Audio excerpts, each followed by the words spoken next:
Bienvenue dans notre nouveau tutoriel de formation. Devenez un pro du blogging avec WordPress, partie 1. Dans cette partie, il sera essentiellement question pour nous de vous montrer comment installer un blog WordPress.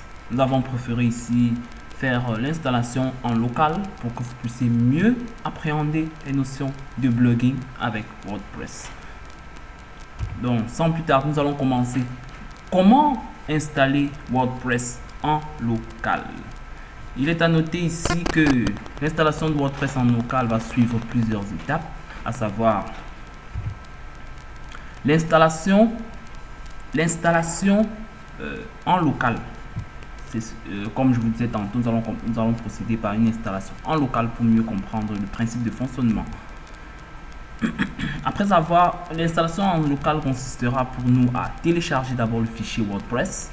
Pour cela, vous pouvez vous rendre sur le site internet www.wordpress.org et vous verrez le lien de téléchargement de la version 3.5.1 qui est libre et gratuite.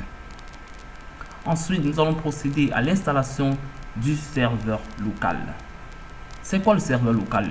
Le serveur local, c'est un serveur que vous installez sur votre ordinateur et qui vous donne la possibilité à partir de ce moment, qui donne la possibilité autant pour moi à votre ordinateur de se comporter comme un serveur, et à partir de ce moment vous pouvez procéder à toutes les manipulations de votre blog, de votre site web, de vos forums que vous créerez sur votre ordinateur comme sur le web. Après avoir installé le serveur local, nous avons procédé à la création du répertoire.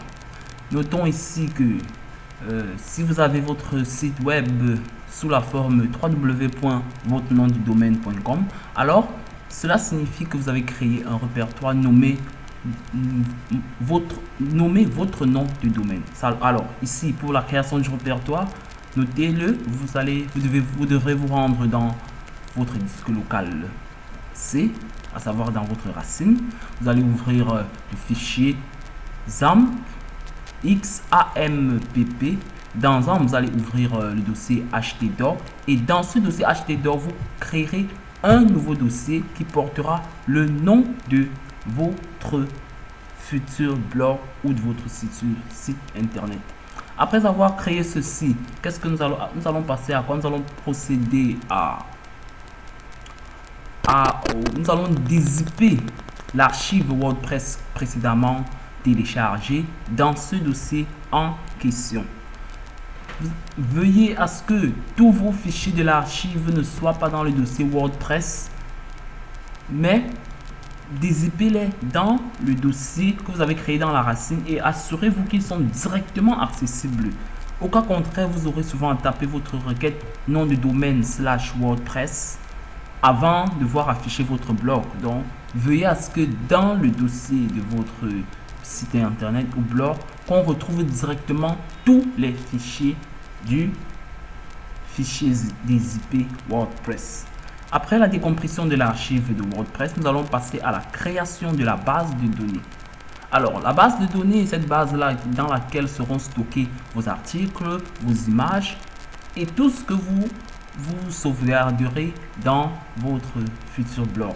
Donc, elle est très importante, la création de cette base de données, et sachez que vous allez créer la base de données et c'est avec le nom de base de données que vous aurez créé que vous pourrez ensuite installer en toute liberté votre futur blog. Ok. Maintenant, après la fin de la création de la base de données, vous allez procéder à la fin de l'installation de votre blog, qui est une opération très simple et aisée. Vous allez le constater dans la suite de ce tutoriel. Gardez l'écoute.